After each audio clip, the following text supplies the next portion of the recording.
विष्णु पुराण के अनुसार प्राचीन समय में उतानंदपाद नाम का एक राजा था जिसकी दो पत्नियां थीं।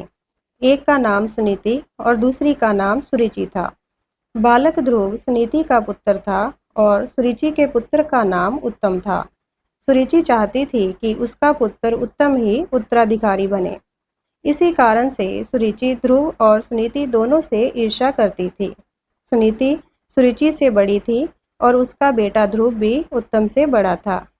ऐसे में उत्तराधिकारी बनने का अधिकार भी ध्रुव का ही था, लेकिन सुरुचि अपने बेटे उत्तम को उत्तराधिकारी बनाना चाहती थी, जो कि संभव नहीं था। एक दिन जब ध्रुव अपने पिता की गोद में जाकर बैठा, तो सुरुचि ने ये कहकर उसे गोद से उतार दिया कि तुम इसके लायक नहीं हो। इससे ध्रुव को अत्यंत दुख हुआ। ध्रुव ने ये बात अपनी माँ सुनीति को बताई और कहा, हे माते, मुझे पिता की गोद में बैठने क्यों नहीं दिया गया। तब सुनीति ने कहा, बेटा, अगर गोद में ही बैठना है तो नारायण की गोद में बैठो, वह सबके पिता हैं। ध्रुव ने कहा, माँ, वो कहाँ मिलेंगे। माँ सुनीति ने उत्तर की ओर दूर पहाड़ी की तरफ इशारा किया। ये सुनकर ध्रुव उत्तर की ओर अकेले ही निकल पड़ा। वहां उसे नारद मुनि मिले। उन्होंने ध्रुव को आगे जाने से रोका, लेकिन वो नहीं माने। ध्रुव ने नारद मुनि जी से भगवान नारायण से मिलने का रास्ता पूछा। नारद मुनि बोले, तुम धैर्य रखो बालक, नारायण तुम्हें अवश्य मिलेंगे। इसके बाद नारद मुनि जी ने ध्रुव को ध्यान करने का तरीका बताया। ध्रुव उसी समय वहां भगवान नारायण के ध्यान के लिए बैठ गया।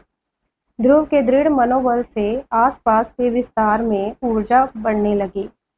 ऊर्जा के बढ़ने का आभास आसपास के ऋषि मुनियों को भी हो गया। ऋषि मुनियों को लगा कि कोई महान व्यक्ति ध्यान में लीन है, लेकिन जब सभी वहां पहुंचे तो ध्रुव को देखकर हैरान रह गए, क्योंकि ध्यान करने वाला एक छोटा सा बालक था। नारद मुनि ने ध्रुव को ओम नमो भगवते वासुदेवाय नमो मंत्र के जाप की विधि बताई थी। ध्रुव ने पूरे 6 माह तक कठिन तपस्या की। बालक ध्रुव के साथ 7 ऋषि मुनि भी भगवान नारायण का ध्यान करते रहे। अंत में भगवान नारायण ने ध्रुव की तपस्या से प्रसन्न होकर दर्शन दिए। भगवान ने कहा, हे बालक, मैं तुम्हारी तपस्या से प्रसन्न हूँ। क्या चाहिए तुम्हें। ध्रुव ने कहा, मुझे मेरे पिता की गोद में बैठने नहीं दिया जाता है। मेरी माँ कहती है, आप इस सृष्टि के पिता हैं, मैं आपकी गोद में बैठना चाहता हूँ। भगवान नारायण बोले, आकाश ही मेरी गोद है, मैं तुम्हें हमेशा के लिए अपनी गोद में स्थान देता हूँ।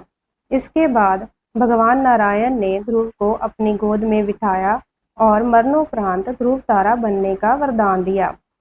इसी के साथ भगवान नारायण ने उन 7 ऋषि मुनियों को भी ध्रुव की रक्षा के लिए आसमान में उसके आसपास स्थान दिया, जिन्होंने ध्रुव के साथ तपस्या की। ध्रुव के दृढ़ मनोबल के कारण ही आसमान में ध्रुव तारा स्थिर है और कभी भी अपनी जगह से नहीं हिलता। ये थी ध्रुव तारा की कहानी। कहानी सुनने के लिए धन्यवाद। कहानी अच्छी लगी तो लाइक करें, शेयर करें और चैनल को सब्सक्राइब करें।